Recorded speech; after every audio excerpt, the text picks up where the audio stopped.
Friends, तो आज का हमारा न्यू टॉपिक है वो है संत एवं संप्रदाय। तो आज हम पढ़ेंगे विभिन्न संत एवं संप्रदाय।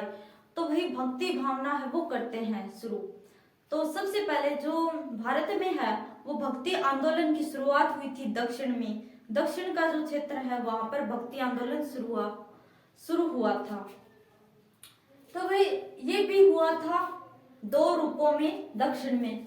अब देखो भक्ति आंदोलन की शुरुआत कहाँ हुई थी? दक्षिण में। और दक्षिण में भी है वो जो तमिलनाडु का क्षेत्र है वहां पर बोल सकते हैं। तो भाई ये दो रूपों में हमें जो भक्ति आंदोलन है वो दिखता है।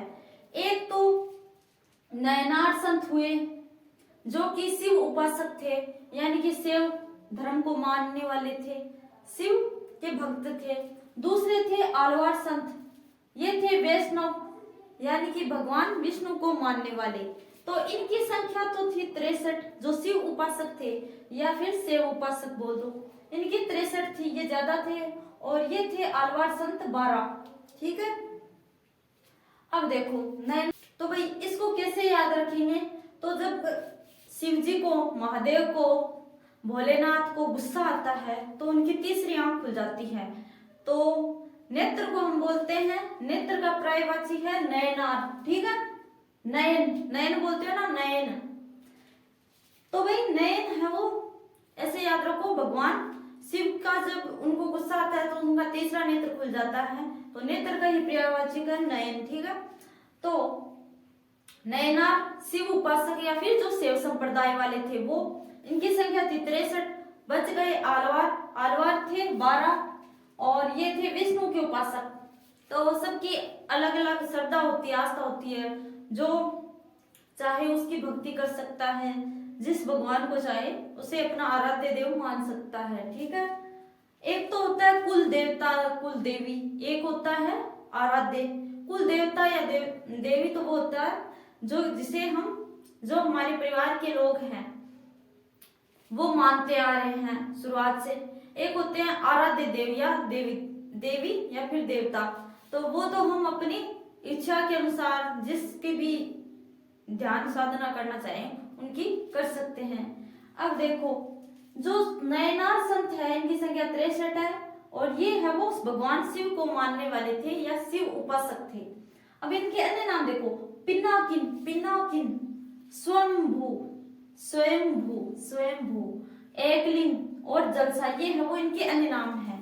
अब देखो विष्णु उपासक हो गए, आलवार संत है वो विष्णु उपासक थे। अब देखो, अब ये जो सेव संप्रदाय है हमारा वो है वो इतने संप्रदायों में विभाजित था, यानी कि सेव जो धर्म है, सेव धर्म वो इतने जो संप्रदायों में विभाजित था। तो सेव धर्म की जो ये शाखाएं हैं या फिर संप्रदाय हैं वो देखो, सबसे पहले थे पाशुपत, दूसरे थे कापालिक, मत मयूर, वीर सेव और नाथ संप्रदाय। यानी कि ये संबंधित तो है शिव से ही, सेव धर्म से ही संबंधित है, यानी कि सेव धर्म से संबंधित है, लेकिन इनकी जो शाखाएं हैं वो अलग अलग है। तो यानी कि बौद्ध धर्म में देखो, बौद्ध धर्म था उसमें भी है वो 4 शाखाएं मैंने आपको पढ़ाई थी, हीनयान और महायान। कनिष्क के वक्त है वो जो बौद्ध संप्रदाय है वो 2 भागों में विभाजित हो जाता है, हीनयान और महायान। हीनयान कौन थे? जो प्राचीन परंपराओं को मानने वाले थे, बौद्ध धर्म की प्राचीन परंपराओं को अभी भी मानते थे। और हीनयान जो कि उनमें वो थोड़ा रूप परिवर्तित करके है वो हीनयान वाले वो थे। और थेरवाद देखा था, थेरवाद, और जो एक बाबा साहब ने निर्मित की थी शाखा जिसका नाम था नवयान। तो बौद्ध धर्म की जिस प्रकार से शाखाएं थी उसी प्रकार से जो शैव धर्म है हमारा, इसमें भी बहुत सारी शाखाएं थी, इसकी भी अलग अलग शाखाएं थी। अब देखो सबसे पहली जो शाखा है वो है पाशुपत। ये पाशुपत है वो, इसकी स्थापना किसने की, किस संत ने इसकी स्थापना की? वो देखो सबसे पहले पाशुपत। ठीक है। तो पाशुपत संप्रदाय, तो शैव धर्म की ये है वो शाखाएं हैं। इन शाखाओं को पढ़ने के बाद हम पढ़ेंगे आलवार संत। आलवार संतों की कौन थे ये और इनकी शाखाएं, वैष्णव धर्म की कौन कौन सी शाखाएं थी उनको जानेंगे। तो सबसे पहले हेडिंग डालो, शैव धर्म में जो पाशुपत संप्रदाय है हमारा, पाशुपत संप्रदाय उसको। तो भाई पाशुपत कौन थे? आप देखो पाशुपत संप्रदाय किससे संबंधित है? तो ये है वो शिव से संबंधित है, शिव या फिर शैव से संबंधित है। तो पाशुपत का अर्थ क्या होता है, मीनिंग क्या होता है वो जानो। पाशु धन पथ, ठीक है, इसे धन बोलते हैं, ये प्लस वाला जो निशान है इसे धन बोलते हैं, ठीक है हिंदी में। पाशु का मतलब होता है बंधन, बंधन किसका? पत यानी कि शिव। तो पूरा मीनिंग बोले तो यानी कि शिव का बंधन, जो शिव को मानते हैं, शिव की भक्ति करते हैं, वो पाशुपत है, पाशुपत संप्रदाय में आते हैं। तो पाशुपत का मीनिंग ही यही है कि शिव का बंधन, भोलेनाथ का बंधन। तो अब देखो इसका जो प्रवर्तक है वो है भगवान लकुलिश, लकुलिश। तो इस जो पाशुपत संप्रदाय है इसके प्रवर्तक पूछे जाते हैं 100%, हर परीक्षा में है वो एक क्वेश्चन पक्का आता है संत एवं संप्रदाय से, 1 से 2 क्वेश्चन है वो पक्के आते हैं मोस्टली। तो प्रवर्तक पूछे जाते हैं, ज्यादातर प्रवर्तक पूछे जाते हैं और इनकी प्रधान पीठ कहाँ पे है वो पूछे जाते हैं, प्रवर्तक और प्रधान पीठ, प्रधान पीठ। अब देखो सबसे पहले प्रवर्तक है पाशुपत संप्रदाय के प्रवर्तक कौन है? लकुलिश। जन्म हुआ था इनका भाई कायावरोहण गुजरात में, यहाँ पर इनका जन्म हुआ था कायावरोहण गुजरात में। अब इनके गुरु थे जो लकुलिश थे, इनके भी गुरु थे हारित ऋषि। ये हारित ऋषि है वो मेवाड़ से संबंधित है, मेवाड़ जो चित्तौड़ उदयपुर और जो भीलवाड़ा राजसमंद का जो क्षेत्र है, चित्तौड़ उदयपुर राजसमंद का जो क्षेत्र है वो मेवाड़ के अंतर्गत आता था। तो लकुलिश ने किसकी स्थापना की? पाशुपत संप्रदाय की, और इनके गुरु थे हारित ऋषि जी, ठीक है। अब देखो हारित ऋषि के आशीर्वाद से ही सन 734 ईस्वी में बप्पा रावल ने मौर्य राज जो मानमोरी था उससे चित्तौड़गढ़ दुर्ग जीता था।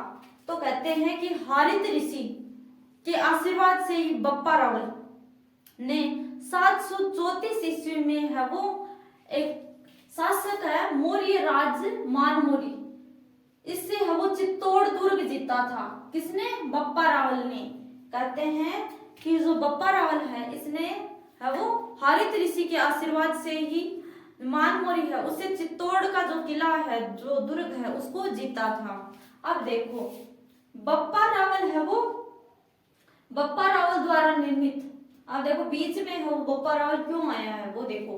बप्पा रावल द्वारा निर्मित जो मेवाड़ के प्रमुख आराध्य देव थे एकलिंग जी, एकलिंग जी इनका नाम ध्यान में रखना, एकलिंग जी ये मेवाड़ के प्रमुख आराध्य देव है भाई। तो बप्पा रावल ने है वो चित्तौड़ जीत लिया, मेवाड़ जीत लिया।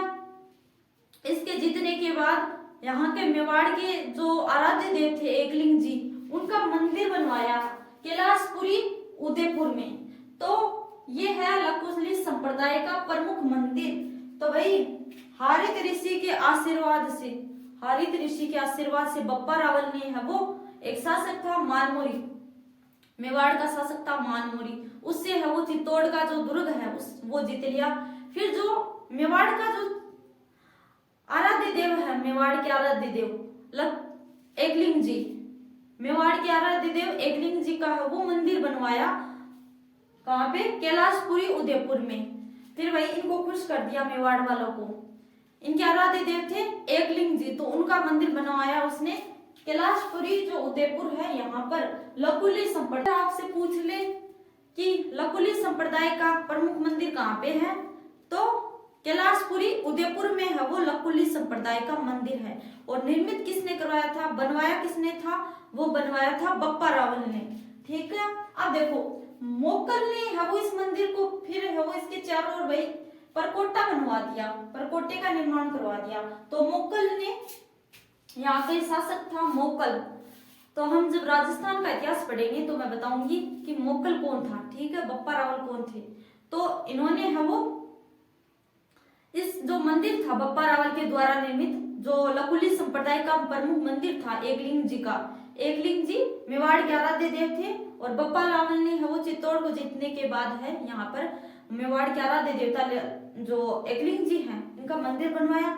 और फिर है वो जो इस मंदिर के चारों ओर परकोटा बनवा दिया, परकोटा समझते हो, चारों ओर दीवार बनवा दी, ठीक है, परकोटा बनवा दिया, किसने? मुगल ने।